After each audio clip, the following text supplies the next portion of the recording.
The last talk of the formal session is by Sebastijan Horvat. Sebastian? Hey, I'm here. The title is Bisimulation Games for Generalized Veltman Semantics. Hi, everybody. Thank you all for showing up in my first talk today. I'm Sebastijan Horvat, and in my first talk, I'm going to talk about Bisimulation games for Veltman Semantics and Bisimulation games for Generalized Veltman Semantics. Okay, let's start. I've divided my presentation into three main parts.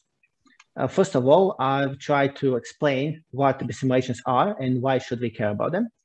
And I'll give you an overview of some results for basic model logic. Okay, I should probably. Okay.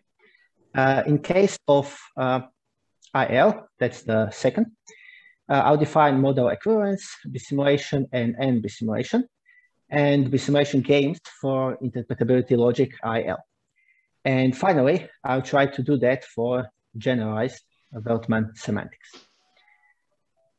As you already know, model logic has a long history.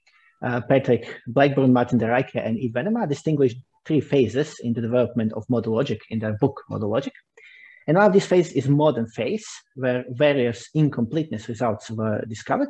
And these results were ineradicably because it was shown that model languages are intrinsically highly complex. So one of the main tasks was to locate the position of model logic in the logical universe as accurately as possible. And Van Bentham, he studied expressibility issues, and while exploring model languages as tools for talking about models, Van Bentham isolated the concept of bisimulation and proved the fundamental characterization theorem. Okay, so characterization theorem says that viewed as a tool for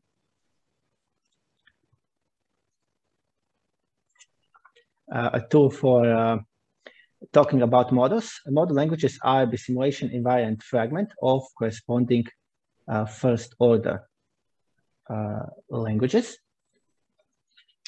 So what are these bisimulations that Van Bentham is talking about? Well, quite simply, a bisimulation is a relation between two models in which related states have identical atomic information and matching transition possibilities. And it will be probably easier to think of this definition pictorially, as on this slide. The figure on this slide shows the content of the fourth clause or condition. So suppose that we have W, ZW prime. That means that these worlds are bisimulated, and that V is an R successor of W. And then the fourth condition, as in this picture, tells us that it's always possible to find V primed that completes this square. And let me just point out that there is a symmetry between fourth condition and back condition. So to visualize the back condition, one needs simply to reflect the picture to its vertical axis. So the other way around is the back condition. So what are the back and forth conditions? They tell us that any move in one model can be matched by a similar move in the other model, and converse.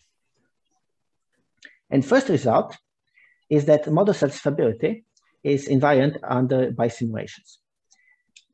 So if two worlds are bisimulated, then they satisfy the same model formulas. In other words, they are modally equivalent. That means that no model formula can distinguish them. And the key thing is that in the definition of bisimulation, these things are precisely what is needed for the proof of this theorem, which is, because of that, and gives an easy inductive proof on the complexity of formula. And now fundamental question is the converse of this theorem true? So if they are moduli equivalent, are they bisimilar? In other words, if they satisfy the same model formulas, must they be bisimilar? And the answer is no. For example, it can be shown that the words W and W prime, as shown on this picture, are moduli equivalent, but not bisimilar. Nonetheless, it is possible to prove a restricted converse to this theorem, namely the Hennessy-Milner theorem, for so-called image finite models. Okay, that is for the basic model logic. And now the question is, what about bisimulation and model equivalence? And of course, the relation between these two important notions in other model logics. For instance, probability logic and interpretability logic, IL.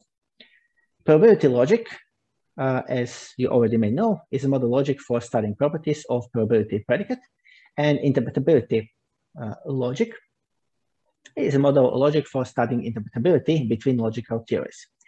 And that work was done by Veltman and Domagoj Vrkoč in their paper, A Note on Bisimulation and Model Equivalence in Probability Logic and Interpretability Logic.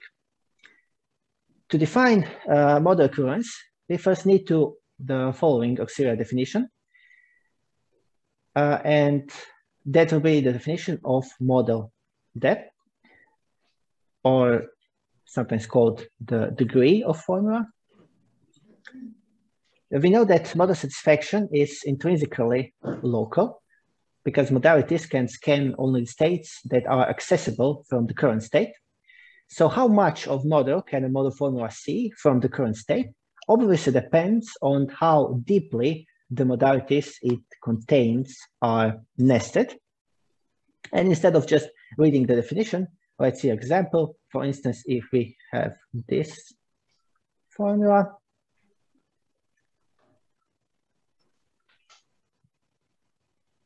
so these modalities are nested, and the model depth of this formula will be 2. So, for model logician, an interesting question is when two words in distinct models are indistinguishable by model languages.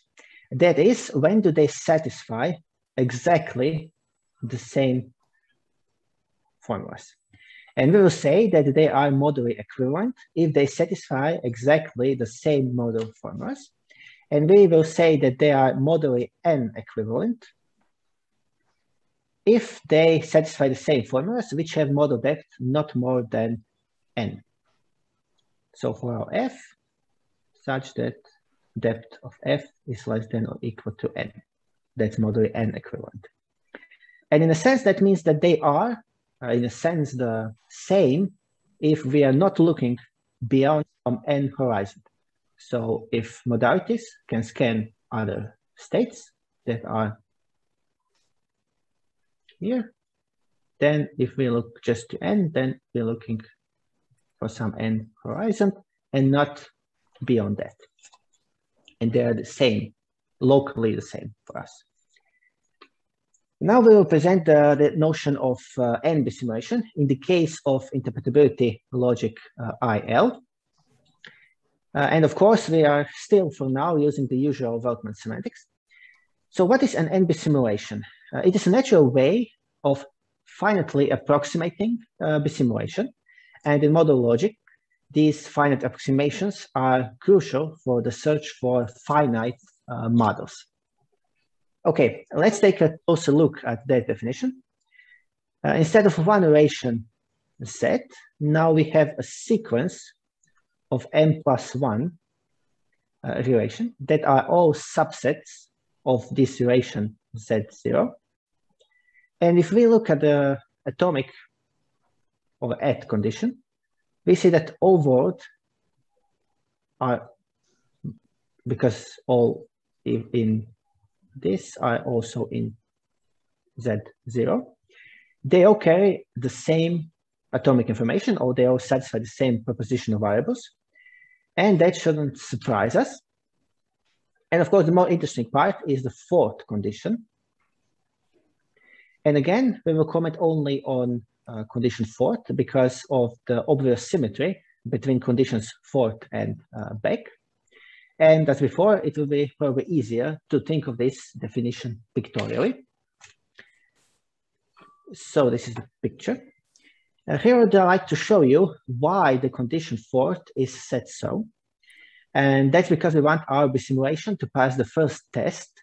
And that is, we want to prove by a relatively easy induction on complexity of formulas that if the words are n bisimilar, then they are n equivalent.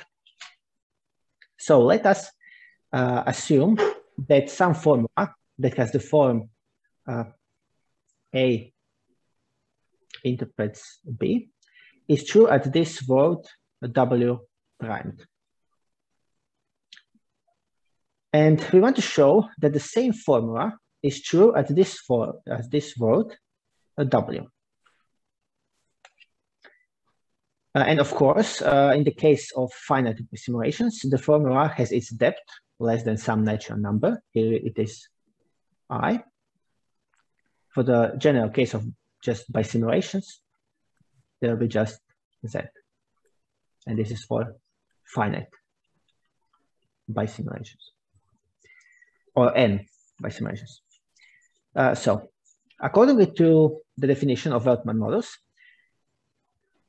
to show this, we have for arbitrary arc successor, U, find a word V that is SW related to this U. And now the fourth condition tells us that for this R successor, there exists some U primed in the other model. So this is model M, this is M primed. That is an R successor of W primed. So by the assumption from the fact that our formula is true at W primed, we can find this word V primed. And again, by fourth definition, there exists V such that V is an SW successor of U, which is exactly what we needed. And that in words is written here. And of course, due to the assumption of induction, we should require that these words are Zi-1 related. Again, of course, the converse does not hold. And that is, model equivalence does not imply dissimilarity in general case. And in case of GL, you can these two words in these models are modally equivalent but not dissimilar. And that was shown by Veltman and Veltman in the article I mentioned a few minutes ago. They transformed these models, those are GL models, into Veltman models such that their roots are model equivalent and bisimulation is preserved. And in order to show that they are not bisimilar, they defined the notion of game for Veltman and of course Kripke models, and proved that the winning strategy for such a game is equivalent to picking out a bisimulation between two models. So if we want to prove that these two are not bisimilar, we should describe a winning strategy for a challenger. And we will do that a few minutes from now. So what are these bisimulation games? Bisimulation relations may be understood as descriptions of winning strategies for one player in the corresponding model comparison games. And for the case of simulations for basic model logic. That was done by Veltman and Martin Otto in Model Theory for Model Logic from Handbook of Model Logic. And let's take a closer look at the simulation games in case of interpretability logic IL. So the game is played by two players that are often called spoiler and duplicator, or as in this slide, challenger and defender. And now, what do they want? Well, defender defends or tries to prove that some states, W0 and W1, are bisimilar, whereas challenger tries to disprove this. So defender claims they are bisimilar, and the challengers know they are not. So how should they do this? Well, to achieve this, challenger plays first, and challenger challenges, that's why he's called challenger, defender with some move. So he chooses one model, picks some word, and makes a move. And the defender is required to match this move. So now defender is required to match this move. That is, the challenger tries to find a way to distinguish these states. For instance, if W0 has a successor and W1 has not, then one can distinguish them, for instance, by the formula that there exists some R successor. And then for the case of IL, we have also SW relations. So now challenger picks some words such that, so he makes this move, and the defender again has to make a matching move. And now, when is the game over? So if defender cannot respond to move by challenger, then these words are distinguishable, and challenger wins and game is over. And also, of course, these moves can always be made because one can define here and here the same word because of reflexivity or quasi-reflexivity of the relation SW. And here, if challenger cannot challenge, then of course defender will win because he cannot prove that they can be distinguished somehow. Okay, and next round is then played from the next configuration. And there's a choice, and the challenger is making this choice, and that corresponds, as we go back here, to this and this. So if these two words are n equivalent, then these two words should be n-1 equivalent. So if these two words have, for instance, their successor, but this successor doesn't have another successor, so the next round is played from them. Or as we have SW relations, it can be played from this V0 and V1. Those are the words that are picked here. Okay, and at the beginning of the game, we check that they satisfy the same propositional variables because it doesn't really make sense if they can be distinguished by a single propositional variable. And after each round, it's checked that also the next configurations are propositional equivalent, meaning they satisfy the same propositional variables. And that can be maybe infinitive, where it isn't. And we can define an end game where we add one rule, and that is if n rounds have been played and challenger hasn't won, then defender wins and the game ends. So if the challenger couldn't achieve in n rounds or less, his goal that these two votes can be distinguished, then defender wins. And of course, the winning strategy for a player is a tactic for picking votes in response to opponent's moves, such that the player following it always wins by above rules. So the winning strategy for a challenger is a tactic for picking such votes, so he can achieve his goal that to show that these votes can be distinguished. And a winning strategy for a defender is a tactic for picking votes in response to challenger, so that he can always respond to challenges posted by the challenger. Okay, there are some results. So when a defender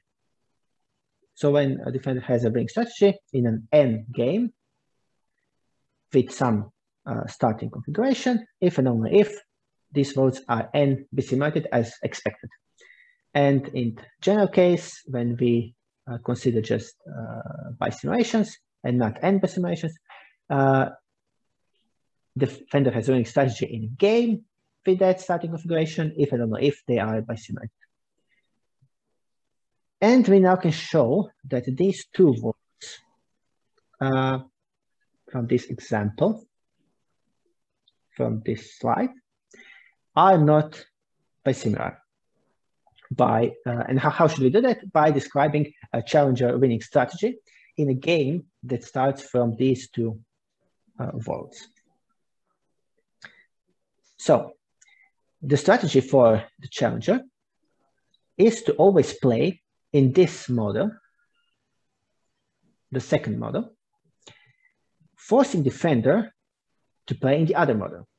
So defender must play in this model. So in the first move, challenger plays this vote here. And now defender must play some votes. So he must make a move in this, the first model.